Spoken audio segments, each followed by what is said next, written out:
Members of the board, the next presentation in order today was highlighted major purchase request by departments. We had to have a cutoff, some methodology, so we chose a dollar amount, and the dollar amount that we chose was $100,000. So there are purchase requests for under $100,000. There may be one for $95,000, but we examined the budget just for reporting purposes today at the start. And we said, okay, if it's $100,000 or more, let's specifically highlight them to you. So I'll ask our production room to please pull up our internal auditor's report on requests for greater than $100,000, and it's up. And so our internal auditor, Melissa Moore Freeman, who is here, and also for those of you who do not know, is a former county finance officer for many years, is available to provide the report to the board. Good afternoon, Commissioners. We had 11 requests that totaled over $100,000.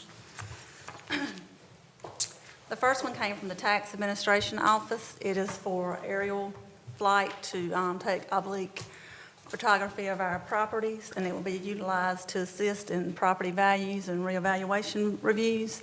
The images will also be available to other county departments to use as well. A second flight will be flown within the next 6 years as well. And the first flight is a cost of $151,514.50. Hold on one second. Commissioners, if you have any questions about each of these, as we have during the day, just stop. Our department heads are here and available to come forward to talk about their specific requests. And Harry, you're still here. Or where is Harry? Okay, thank you, Harry. Thank you, Mr. Smith. I have a question. Can we go back? Yes, ma'am. And that is with that, what I can read here very, very well. However, I'm just wondering, what will this do in terms of like getting information quicker to the departments in order to get to the clients that we serve? I just would like to, I know it'll get the photography and the system reviews and evaluation reviews. So what that means is that it will turn around time quicker? Is that what? Well, let me start with a few numbers to start with, Okay. if I may. Currently in Onslow County, we've grown to 84,572 parcels. In our reappraisal, or in our tax appraisal division, we have 6 appraisers, an appraisal supervisor, and counting the assessor, there's 8 folks that work on our reevaluation projects. In addition to the countywide reappraisal projects, our appraisers are also responsible for going out and listing and measuring new construction that comes through from building permits, assigning values to properties when they split or new subdivisions come online, and that type of thing also. If we look back 2005, we had 63,338 parcels. In 2009, leading up to the 2010 reappraisal, we had 74,152 properties. At that point in time, we had 6 appraisers, 1 part-time appraisal position in addition to the supervisor and the assessor. So we actually had more employees working on reevaluation and new construction prior to the 2010 reappraisal than we do now. We've also grown another 10,000 parcels since that point in time. If we look at the average number of parcels, including the assessor, right now we're at 10,572 parcels average that each person would be responsible for. The state average for counties that do in-house reappraisals is 8,981, and if we look at our benchmark counties that also do in-house reappraisals, their average is 9,332. So one point I'm trying to make before I get into talking about the oblique imagery is basically we're kind of stressed as far as our workload now, and this is a product that we feel like will help alleviate some of that stress. Another thing I kind of wanted to mention was several years, probably about 3 years ago, the Department of Revenue notified all the counties that there had been some feedback from the state legislature regarding the reappraisal process and some interest in standardizing that so that it was more administered more equally across the state. So the Department of Revenue has been working on some reappraisal guidelines. Some of the things they're looking at doing are standardizing all the forms, standardizing the appeals process under the current statutes, we're required to commence our Board of E&R sometime between the first Monday of April and the first Monday of May, is just an example. So they're looking at maybe making a standard deadline where the appeals deadline is the same every year. Another directive they have is actually compiling or implementing a standard for all reappraisals for all counties to follow, which would be like a handbook or a set of guidelines. And one of the things that the most recent draft came out about a week ago, or about 2 weeks ago, from the Department of Revenue. One of the things that will be incorporated in that is our Master Professional Association is IAAO, which is International Association of Assessing Officers, and they have already adopted guidelines in place. So the Department of Revenue is recommending that IAAO Mass Appraisal Guidelines be adopted for North Carolina also as part of the reappraisal plan. And some of the guidelines were within the IAAO is the use of oblique images to assist officers in doing proper reviews. And primarily the reason for that is, as Ms. Ward-Friedman said, oblique images are a little different than traditional aerial photography.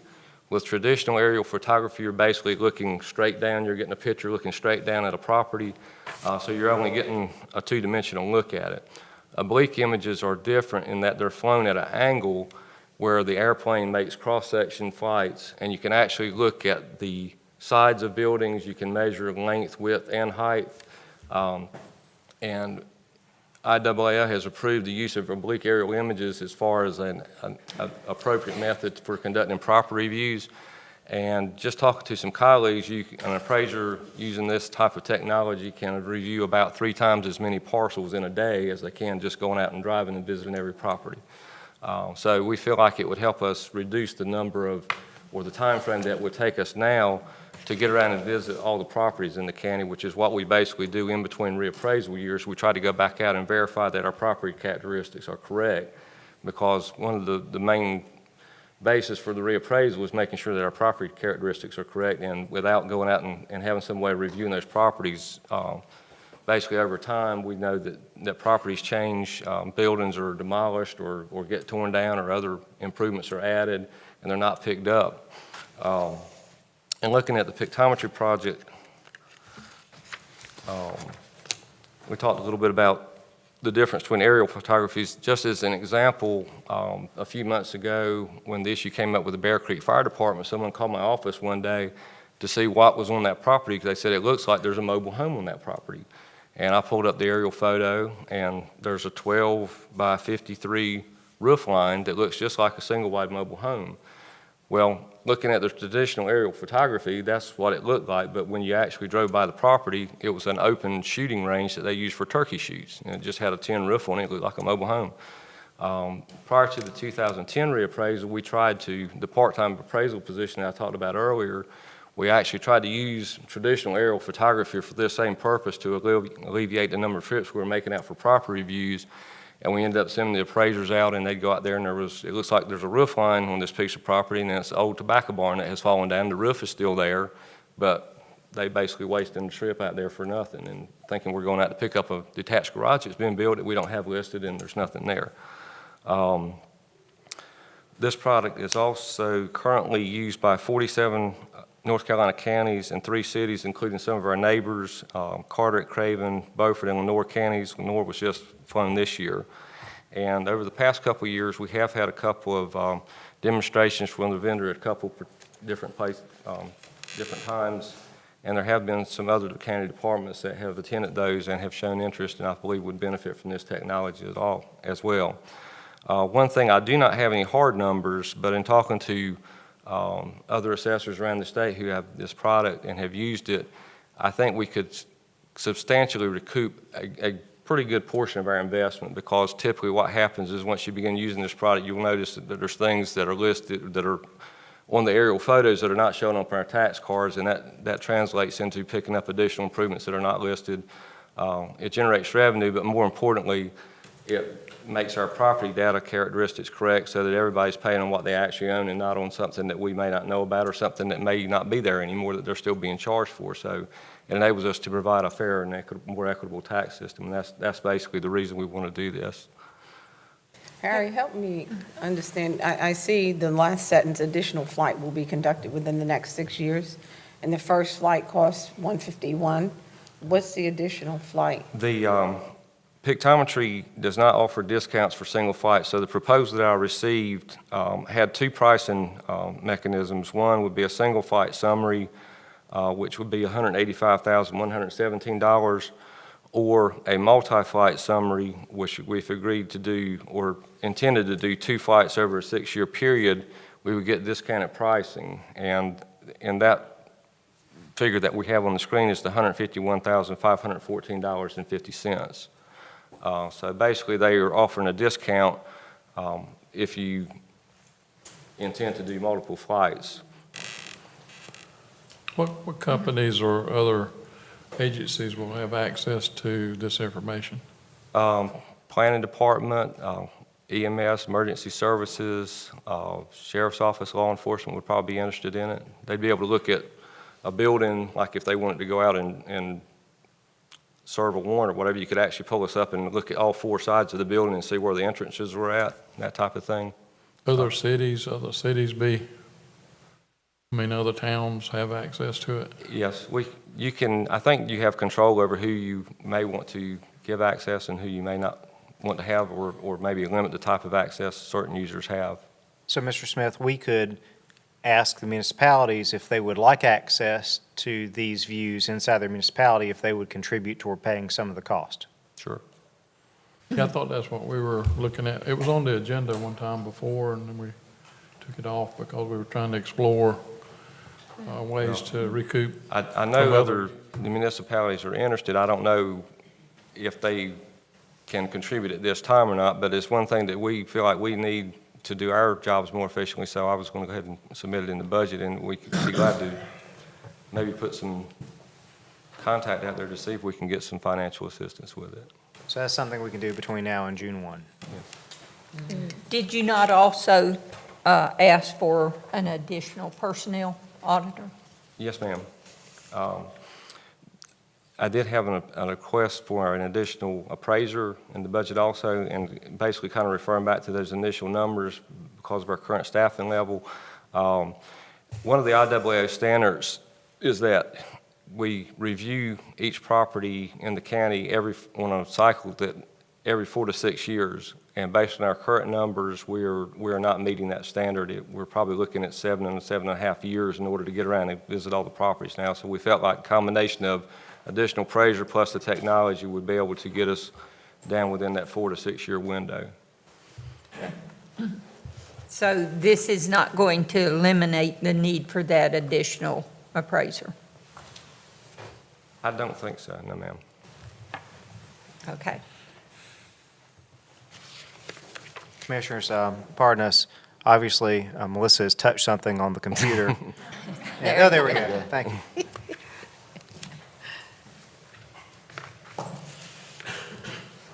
The second request was also from the tax office. It was for commercial property appraisal.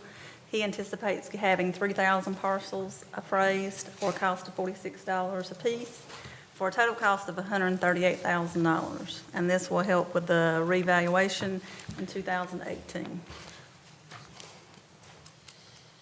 So basically, this is what? Basically, as Commissioner Bright alluded to earlier, there was, regarding commercial appraisals, there was some concern last reappraisal about the values that resulted from that. Basically, commercial appraisals are a little more, well, not a little bit, they're a lot more complex in the sense that the data that's needed to do them based on the income approach is not readily available. We have access to sales data. We can build cost models that replicate what it would cost to construct a building. But when you're looking at commercial properties such as strip mall shopping centers, retail stores, those types of properties that lease space, the preferred method to value those properties is on the income method. And leading up to the last reappraisal, we sent out, not to every business, but to the ones we felt like we needed the data the worst for, a lot of questionnaires requesting that the property owners provide us with their income data. And of course, you can understand that a lot of folks are reluctant to provide that data. What ends up happening, and it's not exclusive to Onslow County. I think a lot of other counties who conduct in-house reappraisals undergo the same process. You end up basically doing your assessment based on the sales, which are fairly limited for commercial properties, and the cost approach, which typically is going to indicate a higher value than what their income would indicate. But without the income data, you can't do as good a job as you would like to do with those types of properties. In order to maybe rectify that situation, Kevin and I, our appraisal supervisor Kevin Turner, and I have discussed various options. We felt like if we had one appraiser that was dedicated solely to commercial property, that over time we could develop that position where they would be able to do a better job. Last reappraisal, we were stretched a little thin, and we had 2 or 3 folks working on commercial appraisals, and nobody saw it straight through, so to speak. There was a lot of us involved with it. But I think it would be better served to the citizens if we had one person that was either did that, or we look at contracting that service out. I've been a big proponent of doing in-house reappraisals. I think we do a pretty good job with our residential properties, but based on how this type of this segment of our appraisal is a little more specialized, we felt like we may look at contracting it out this time. And basically, I have secured one proposal so far from a company that did this same process for Brunswick County when they did their last reappraisal. They have a lot of commercial expertise. They have 2 MAI appraisers on their staff, a state certified appraiser and another appraiser who's been working with tax assessments for probably close to 30 years. So they have a pretty broad expanse of knowledge concerning not only commercial appraisal values, but also the reappraisal process and tax statutes that govern reappraisals. And we could certainly look at getting some other proposals, but folks that are in the commercial appraiser business have done appraisals in the area. They have knowledge of what the income rates are for different types of structures and different types of businesses, and that data would be readily available to them. We would also be involved with the process as far as providing them copies of our property record cards. They would do the field visits. They would get us a new photo of the property. Another thing which would probably generate some revenue to help offset some of this, while they're out reviewing those properties, they're going to come back and get us a list of all the businesses that are occupying this strip mall, and we can cross-reference that with our listing department. If there's a business there that's not listing their personal property, then we can get them on the tax roll too. So there is a potential revenue offsetting component to this project as well. Harry, my question would be, why don't we budget this next year? Why are we doing it now? Well, our next reappraisal date is January 1st of 2018, and we felt like in order to have the data in place to meet that deadline, we would need to start in the spring of 2017. So what we're looking at is probably a 6-month time frame, starting in March and probably ending in the fall of next year. So since we would be starting this in the current fiscal year, that's why I put it in this year's budget. Well, Harry, you know, it seems to me like we're looking at pictometry, we're looking at another person, and now we're looking at contracting out. Just saying. Yes, ma'am.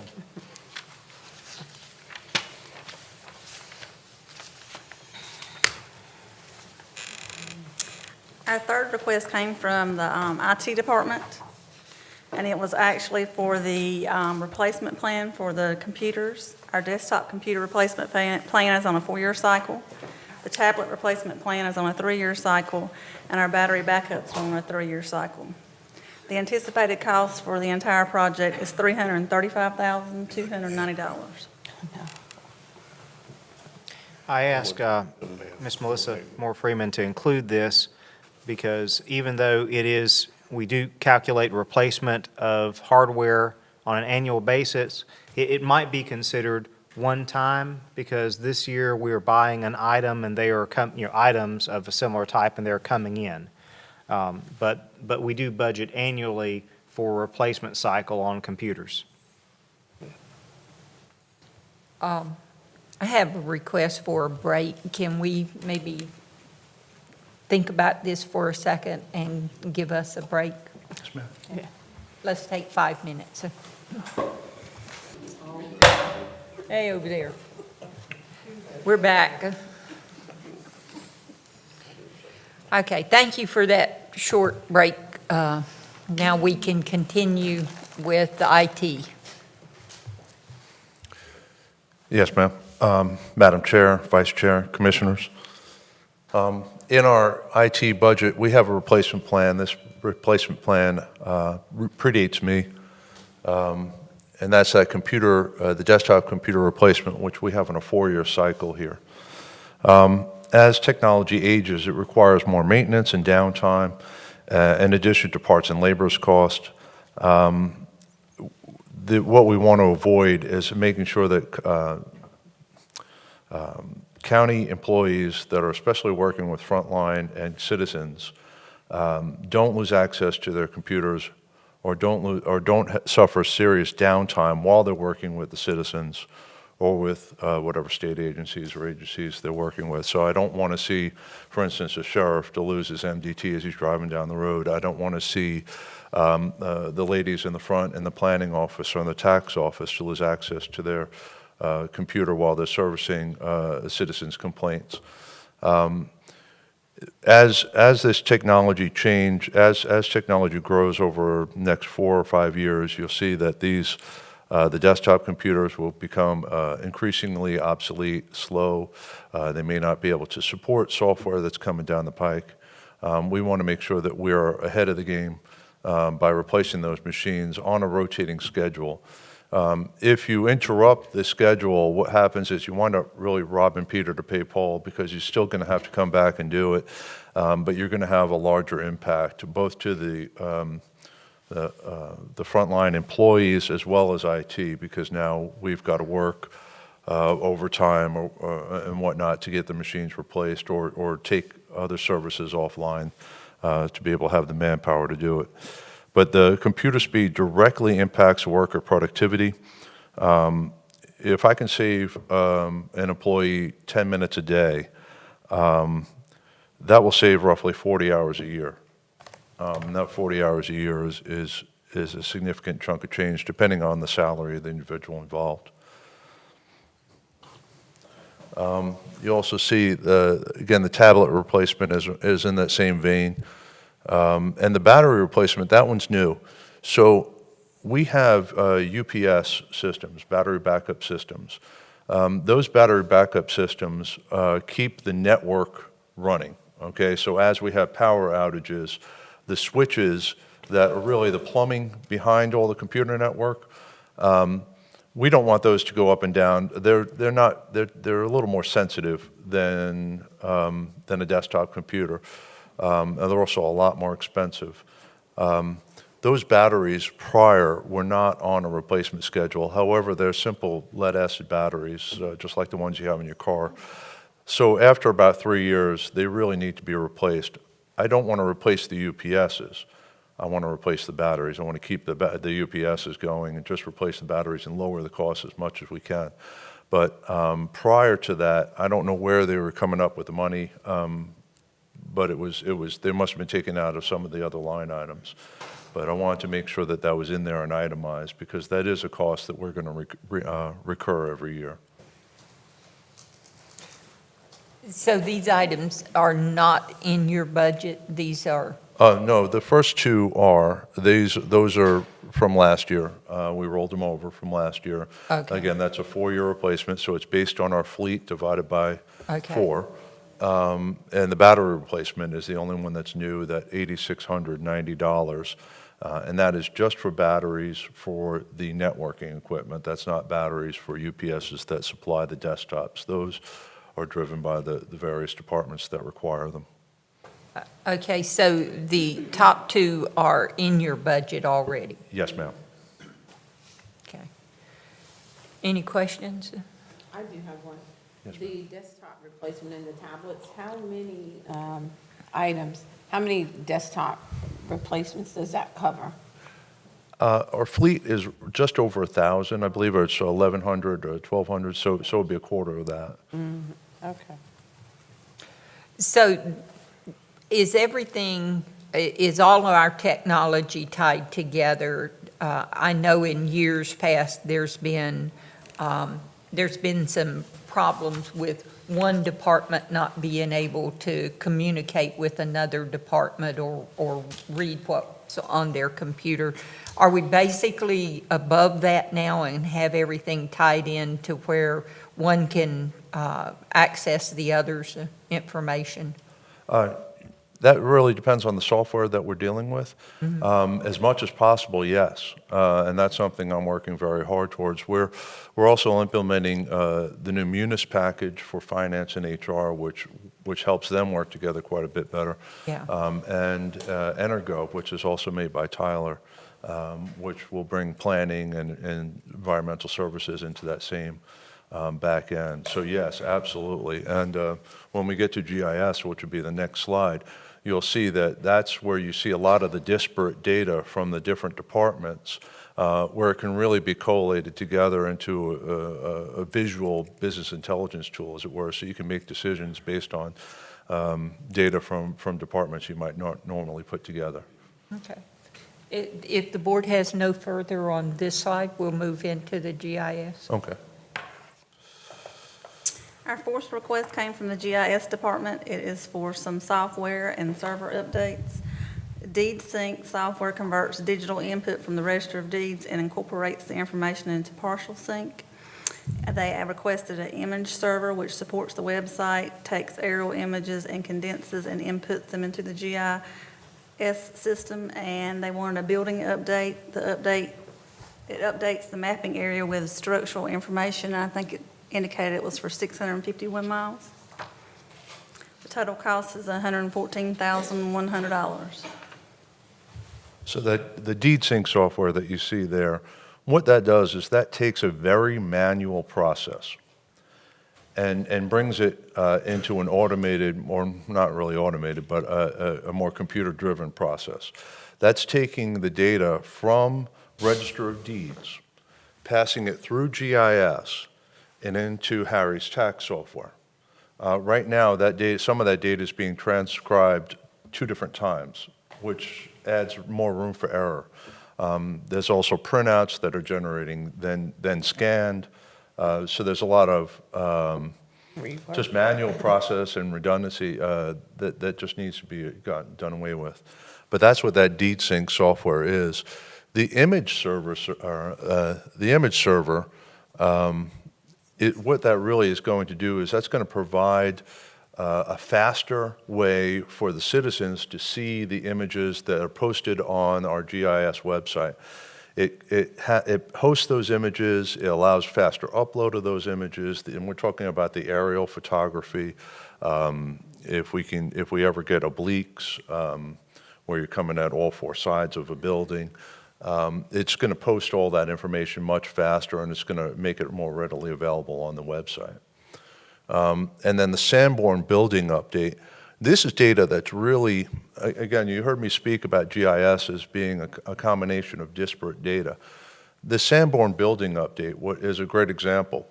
This is essentially getting all of the buildings on every lot. And outside of it doesn't include the base, though. And it doesn't include the Forest and Jacksonville, I think, did their own. Is that correct? Oh, it would include all that. And the only thing it doesn't include is the base. Excellent. So this gives Harry, for instance, a visual to be able to see, hey, a new building's gone up. It's also great for public services. They can see what's there before they get on site. Fire. If they get called for a fire out there, they know what's going to be on site before they get there. Planning. Planning will see those buildings and building outlines and know that a new structure has been put up. And I wonder if they, if it's to code or if they even got a permit for it. Can I ask you a question? So Yes, what would be the difference between the oblique system and this and getting that data and getting that information? So this is really just a building outline, Okay. whereas the obliques are going to be pictures from all 4 sides. And it really, the oblique's a difficult image to work with unless you need that specific type of data. All right. Well, this mapping area, is that something that's within the department that's, I guess I'm not really getting gist of it. Would you like to explain that? Yeah, I'm not.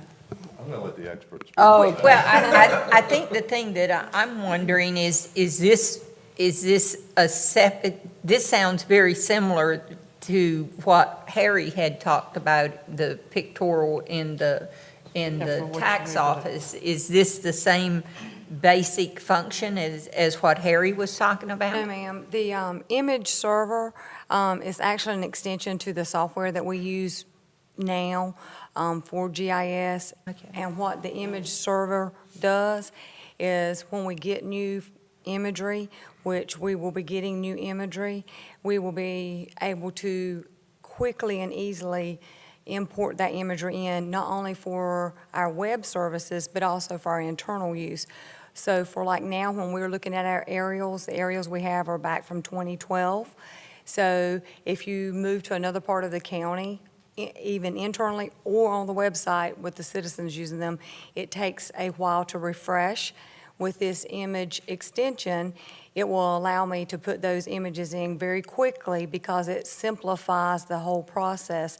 When we got our 2012 aerials, it took me over 2 weeks just to copy the images off of the hard drive that was sent to us by the state, import the images into our SDE software, and then you have to mosaic them together to make one large image so that you're allowed to just click a button and it turns on all of the imagery for the entire county. With this software, it will make that process cut down from a 2-week process to a 30-minute process. Will you talk about the difference between the building outline, though, and the obliques? And the reason it's called Sanborn Building Updates, Sanborn is the vendor that is covering our county as well as our surrounding counties for the imagery that the state has done. And the last outlines, these are just for the building outlines pulled off of that aerial imagery. Okay. The last building outlines that we obtained were from our 2006 aerial flight. So we have not updated our building imagery for the entire county since the 2006 flight.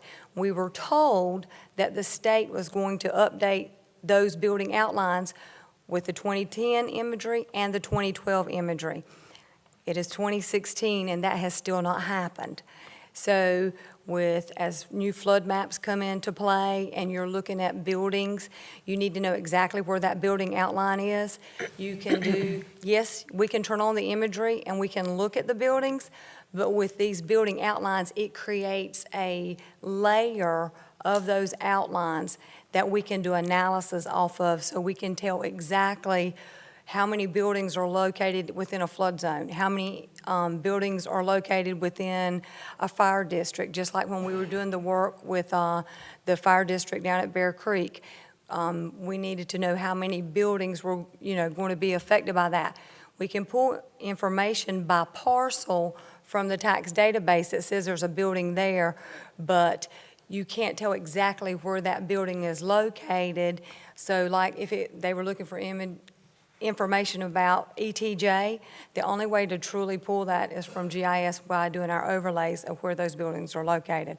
And this will allow us to do that. Does the oblique system also give you location aside from just the actual Yes, ma'am. pictorial? The obliques, the difference between the obliques and the traditional photography that we have, imagery that we have, the traditional, as Harry was saying earlier, is straight down on top of the building, so you can only see the roof line, where the obliques will allow you to see all the way around Right. the entire. Got So it.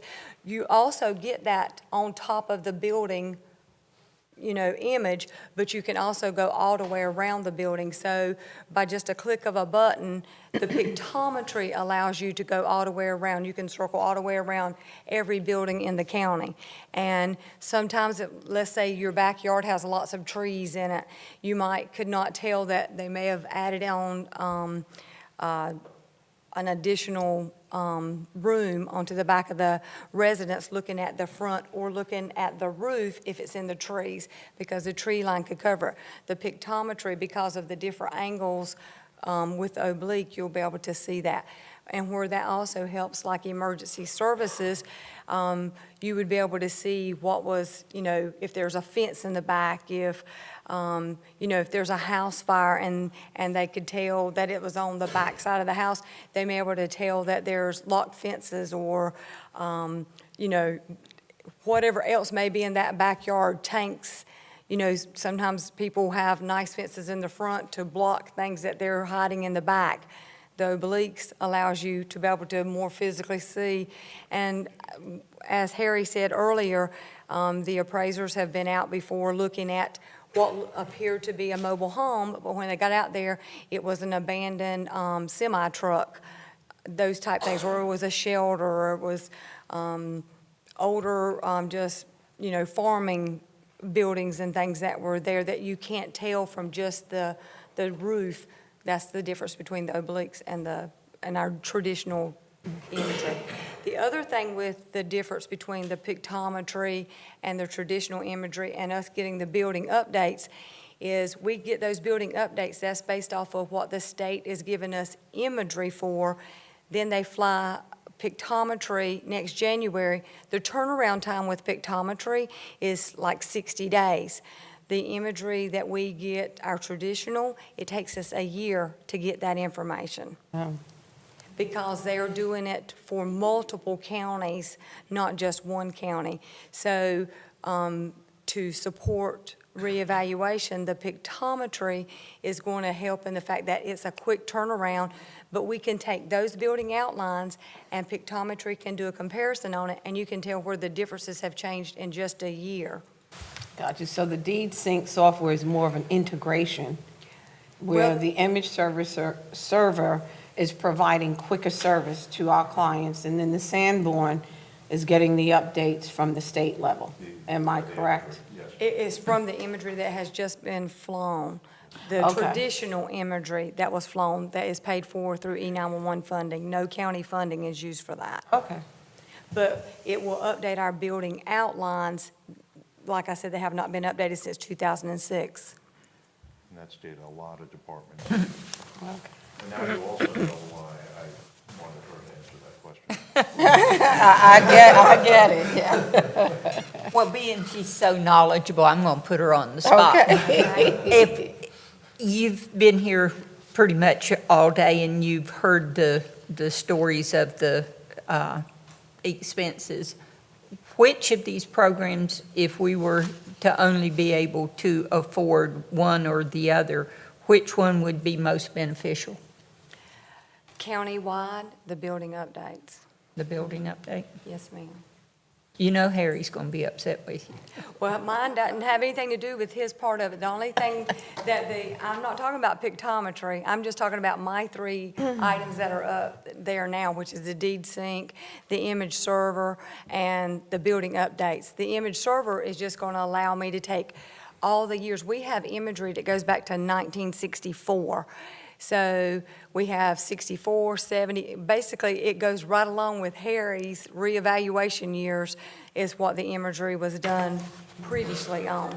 Now, since the state has been, had a funding mechanism to be able to come up with some traditional imagery, we have been a little bit more fortunate to get imagery less than the years of reevaluation. That image server would allow us to take all of those years and put it in so that it is more manageable. And as we get the new imagery, when we get the new imagery from the state in December, I will be able to, within 30 minutes, have that up and going for our website as well as all of our internal uses.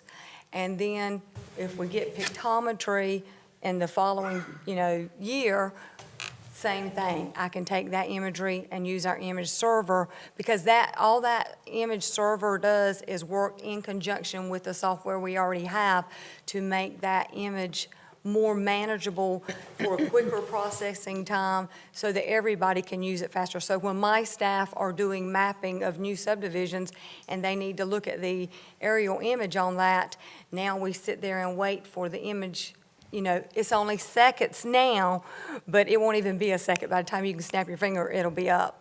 And that makes it a lot better, and also helps it a lot on using the website for our, public using that information as well.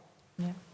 And it'll process all of our images, not just the new ones we're getting. I need to put all of them in there because one tile is like 100 meg for just one image, and there's hundreds of those images. Gotcha. Okay. Well, thank you for your answers. I wish we could afford it all, but we'll have to see.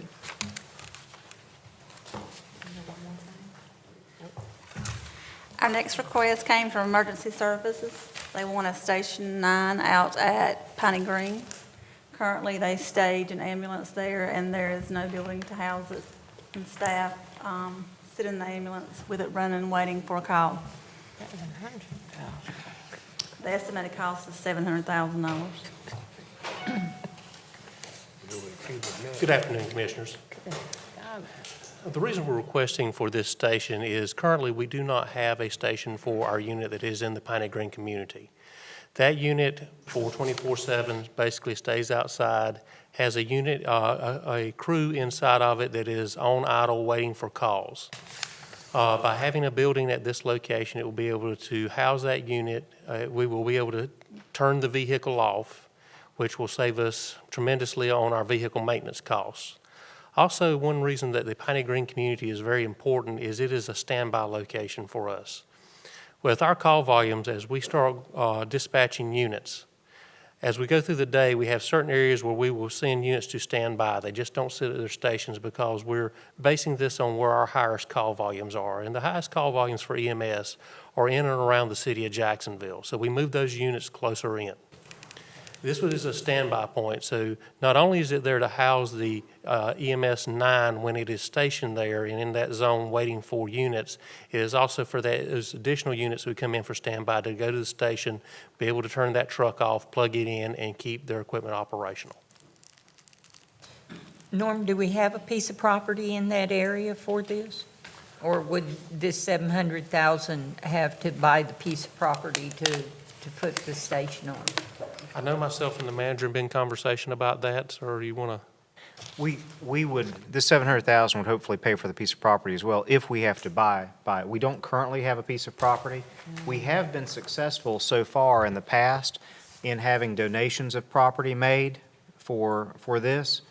I know that, that we had actually been in conversation at one point in time with the developers of Town Point for volunteer fire department and EMS station at that area free of charge. My first preference would be to do as we did with Sneads Ferry Library Environmental Education Center, where we got around over 90 acres of land for about $30,000. I don't know if in my career I'll ever get another deal like that, ma'am, but we would try to get the land for free if possible for the location of an EMS station. So if we could, then how much in this 700,000 have you built in for land?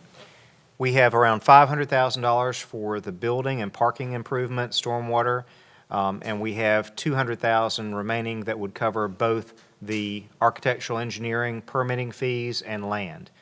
So this right now is, of course, just estimates because we don't have an actual parcel we've entered into negotiations with. How big of a parcel would we be wanting somebody to donate? I don't believe we would need anything more than 2 to 3 acres. Okay. We do, one thing, this station does have drive-through. We try not to back up ambulances if possible because based on experience, that really doesn't work well all the time. So we would be looking at a circular drive with a pass-through.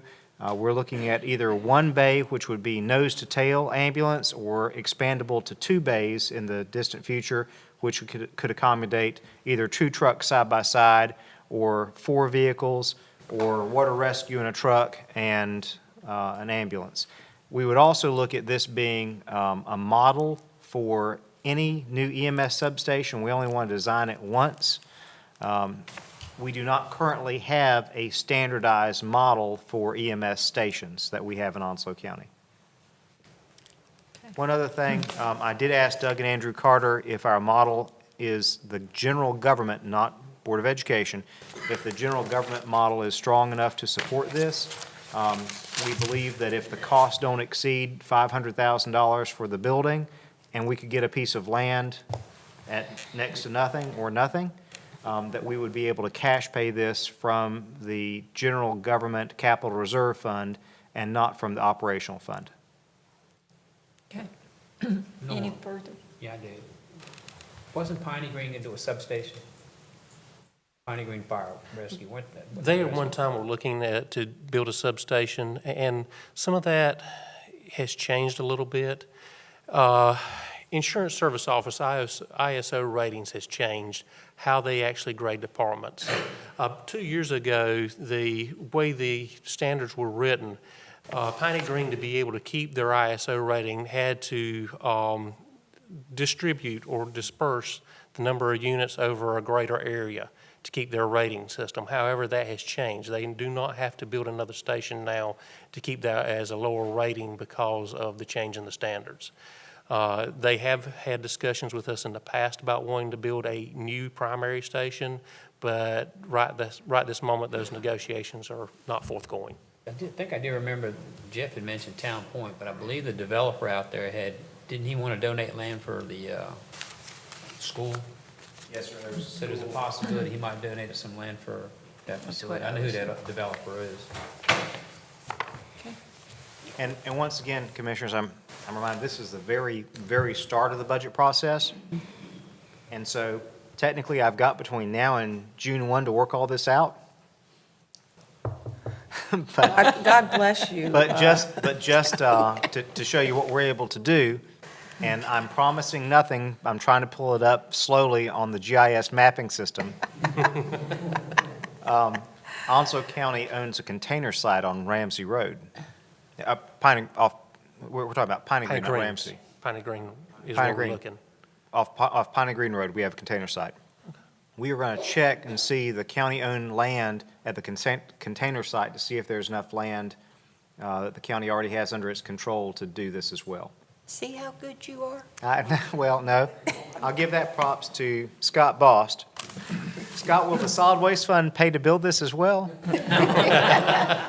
If we let your attendant be in the air-conditioned corner.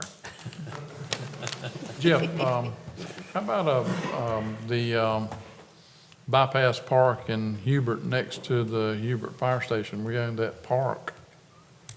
Is there any wiggle room to use some of that land on the corner next to the fire station?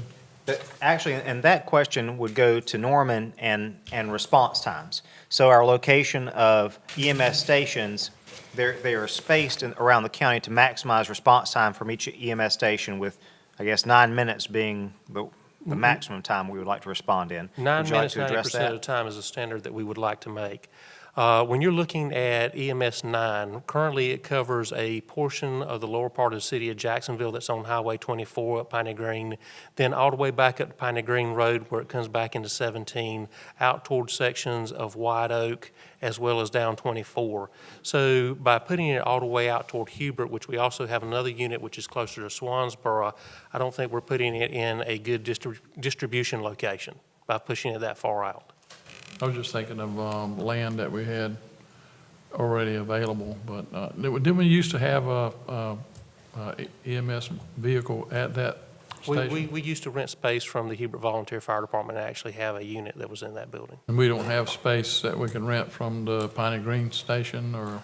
We have in the past, and issues, that's the reason we're not stationed there now, is issues developed between, with them and the county. How about the Pumpkin Center? That would be too far. That's a little bit too far north, sir. Okay. Okay. Melissa, we got something next? Yes, ma'am.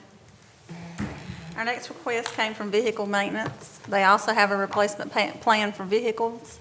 The plan for this upcoming year is to replace 28 vehicles in the following departments: Social Services, the Library, Animal Services, Parks and Rec, Environmental Health, Asset and Facilities Management, the Sheriff Office, and EMS. The breakdown of the vehicles was 1 Equinox for the library, 2 Caravans for social services, 2 ambulances for EMS, 2 utility trucks for Parks and Rec and Asset Facility Management, 5 F-150s, 2 would go to Animal Services, 2 to the Sheriff, and 1 to Environmental Health, and the Sheriff Office would like 16 Dodge Chargers. The total cost is $1,027,395. So what's your top three?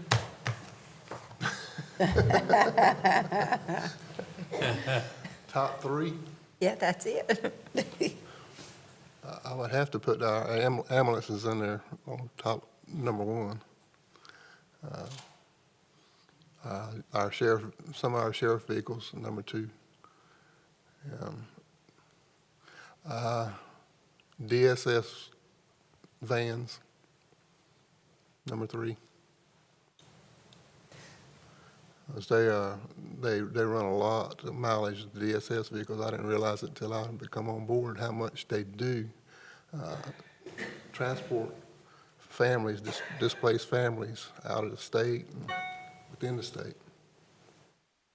And how many of the 16 Dodge Chargers would you say?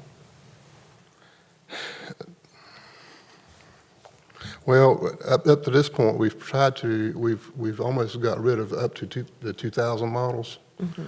We've got maybe 1 or 2 left of the 2000 models. And really, I mean, I don't want to do away with any of them because we're on a good path to replacing them. And, you know, if you ever get behind, then we have what we had before. Well, Jeff, didn't we have, I'm trying to remember now with Barbara or Jeff can, somebody square me away, I guess, but didn't we give like $600,000 to the sheriff's department? Yes. He said that their 16 Dodges and their 2 trucks that they want, is that in the $600,000 budget? Yes. Okay. Yes. I mean, that's something we have budgeted for every year. That's I mean, correct. last two, Exactly. Correct? That's Last two correct. budgets. This is this is a totally tougher consistent budget, with the though. plan of the board of last year and the year before. Gotcha. Have a regular rotation program, because when we respond to calls for service, by the way, the 2 trucks are for crime scene investigations, and they carry a lot of stuff. So I think those trucks are going to hold up a lot longer. We're looking at the long-term benefits to the taxpayers. But the regular rotation program is easier for the board to consider because it's consistent with, you know, the decisions that you made a couple of years ago and yesterday and last year. Well, I think that everyone that has been here today has seen the revenue situation. And yes, if all things were equal, it would be great to approve all of these vehicles. It would be great to approve all of the software and the technology and the 700,000 for the emergency services, but there's going to have to be cuts. There's going to have to be deep cuts. And when I said to Jeff, what's your top three, I meant 3 vehicles, not 3 choices. So work with me here. Mr. Smith, all I can tell you is be very careful. We just had to buy more duct tape and baling wire. Well, you know, in a perfect world, it would be great to have all new vehicles. And, you know, it reminds me of what Del McCollin said years ago. You know, I want the smoke coming from under the wheels, not under the hood. But you know, sometimes you have to drive a car another year because you're in a terribly tight fiscal budget. So where I might like to do something much more, and I do believe that probably the ambulances are a huge need. So we'll just have to take it into consideration. But not everything is going to be funded, I've got a feeling. And board, we, as I stated before, have actually reduced our fleet to ease the maintenance costs to the county, because some of the old vehicles required a lot of maintenance, and it took a lot of maintenance time and a lot of parts and everything. So if we have a regular rotation program from a taxpayer's view, it's going to be better because it's going to reduce the overall cost to the county. Jeff, where are we now with, and Sheriff could add in if he wants to, is the high mileage, the Ford Crown Vics, how many of those things do we have left, the old ones? I mean, they're over 200,000 miles, aren't they? Yeah, the real old ones, up to 200,000 miles, we've pretty much got those replaced as of this year. We're now in 180,000 mile, 170,000 mile vehicles. How many do we have, left, do you think, Jeff? Say 15 of them. Yeah, about 15, about 10. So if we keep cycling the next couple of years, we should be able to get rid of all that Yes, stuff. this year, this coming budget year would probably do away with a lot of them. Well, you've heard me say it before, and I mean, I'll say it now, I know our budget's gonna be tight and everything else, but safety means more to me, to my officers, than it does to anything else in the budget. I mean, I think vehicles, the ambulances are very important, and I think the vehicles for the officers are too. Do you have the amount? Well, that's the 600,000 you said.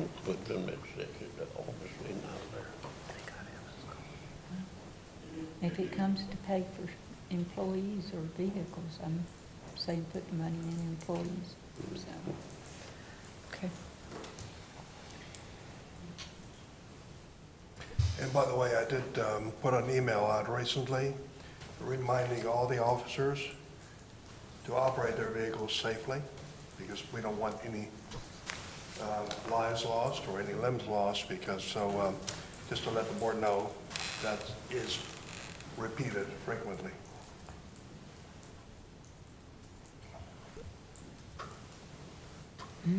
Jeff, you're up again, looks like.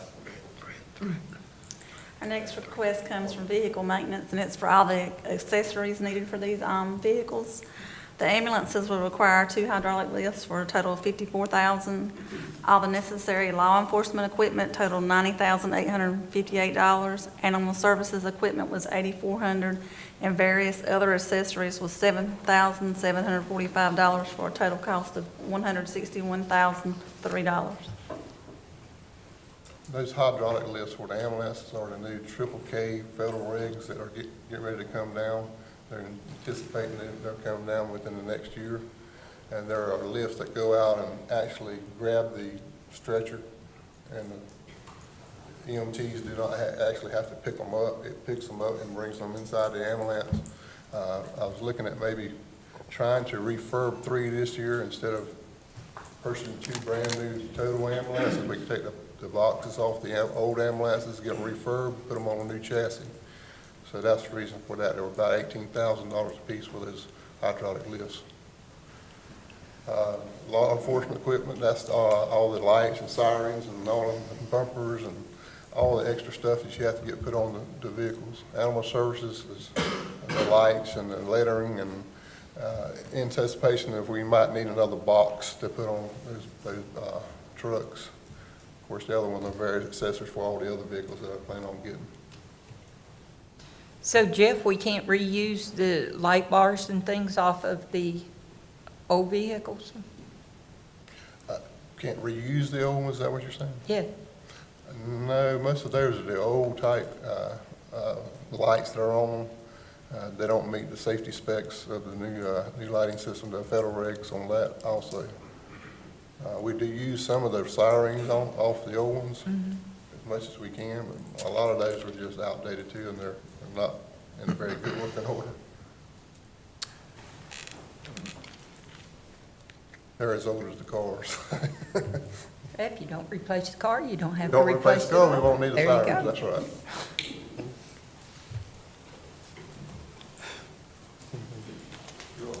You want any on that, on the list? Beth wants to add? Yeah. The hydraulics lift, Triple K came down, and it was actually a year ago with the federal standard. The lifts aren't just to lift the stretcher, so we don't have to. It actually is a 6-point harness as well, because what they found, right now we have a 3-point harness. So we put our stretcher in, it locks the front wheels and it locks one of the back wheels. when an ambulance flips over, it usually comes out of that harness. So this is designed, and they're made by Stryker Inferno. This is designed to have a 6-point contact to hold that stretcher in place. So if an ambulance were to flip over, it'll keep the stretcher where it's supposed to be instead of it coming loose. Some states have already integrated this. Tennessee did it and made it mandatory with extreme expense. I did call the state office of EMS and asked them if it was going to be adopted. It is on the table. They are talking about it. They're just trying to figure out how to adopt it and make it so that the counties aren't putting out millions of dollars all of the sudden for these types of harnesses. But it is on the table for them. Well, I think too, we all have seen workman's comp claims from lifting patients in and out of the ambulance. So I could see where the hydraulics might be a money saver for us long-term. Yes, ma'am. That's a good point, Chairman. One of our highest workers' comp claim departments is, no offense, but it's the work you're engaged in, is EMS. We can't refuse to transport or move a patient because they are over a body weight. I mean, we take care of everyone.